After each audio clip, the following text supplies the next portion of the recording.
Vote ఎవరికి ఇంకెవరికి వేస్తామంటారా? అదే అడుగుతున్నా. జనరల్గా అందరు కూడా ఏమన్నా కన్ఫ్యూజ్లో ఉన్నారో నాకు తెలిసి ఒక చాలా క్లారిటీగా ఉండొచ్చు. కానీ మళ్ళా ఈ కాంగ్రెస్ పార్టీ ప్రభుత్వం ఊరిస్తుంది కదా, అరే రైతులకు పైసలు వేసినాము, ఇగో సంబరాలు చేస్తున్నాము, అది మీకు తెలుసు. అరే వీళ్ళు కొత్తగా ఇచ్చుడేంద్రా నాయన, ఆయన కేసీఆర్ పెట్టిన పథకమే కదా, మధ్యలో 3 ఎగదొబ్బిరు, ఒకటి ఇచ్చిరు, దాంట్లో ఒక 1000 కలిసి ఇచ్చిరు కదా అనేసి. కానీ ఇంకా కాంగ్రెస్ పార్టీ ప్రభుత్వం మళ్ళా కూడా జిమ్మికులు చేయడానికి వస్తుంది. ఎట్లంటారా? ఇగో గిట్లనే మళ్ళీ రైతులకు పైసలు వేసినాం చూడని చేసి, ఫ్రీ బస్ వచ్చినామని మీ ముందుకు వస్తలేరు.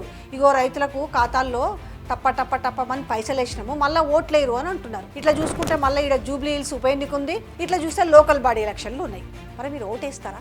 మీరు ప్రజలు ఏమంటారంటే, ఈ ప్రభుత్వం ఇంకా 3 ఏళ్ళు ఉంటుందా, 3 ఏళ్ళు దీన్ని ఎట్లా భరించాలరా నాయన, ఇది దిగిపోతే బాగుండు అనుకుంటున్న నేపథ్యంలో మీ చేతికి మళ్ళీ ఆయుధం వచ్చింది కదా, మరి ఆయుధాన్ని చక్కగా వినియోగిస్తారా, లేకపోతే ఆయుధాన్ని చల్లగా పడుకోబెడతారా? ఈ కాంగ్రెస్ పార్టీ వాళ్ళు ఒక సర్వే చేయించుకోరు. ఎవరితోటి గప్పుడులో సునీల్ కొనుగోలు అనే మాట విన్నారు కదా ఎలక్షన్లప్పుడు, మళ్ళీ ఇప్పుడు తెరపైకి వచ్చింది.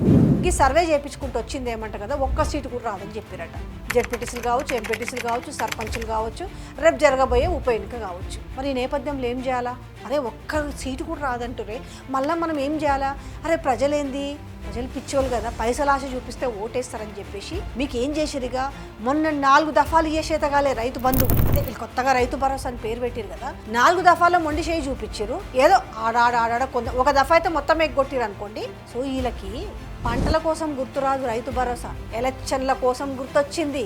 అందుకేం చేసిరు, ఇవాళ 9,000 కోట్లు మీకు ఇచ్చినాం చూడు, మీ ముఖాన కొట్టినాం చూడు, మీరెందుకు మాకు ఓటేయరన్న నేపథ్యంలో మళ్ళీ ఈ 9,000 కోట్లు ఇప్పుడు మీ అకౌంట్లలో వేసినామని చెప్పి ఇవాళ మాకు ఓటేయరని చెప్తున్నారు. సో నేను చెప్పేది ఏంటంటే, మీ ఓటు ఎవరికి వస్తారో అనేది మీరు బాగా ఆలోచించుకోరు. సమయం మీ దగ్గరకు వచ్చింది, మీ కాళ్ళ దగ్గరకు వస్తారు. మళ్ళా వచ్చినప్పుడు దాన్ని ఏ రకంగా వినియోగించుకుంటారు అనేది మీ చేతుల్లోనే ఉంది.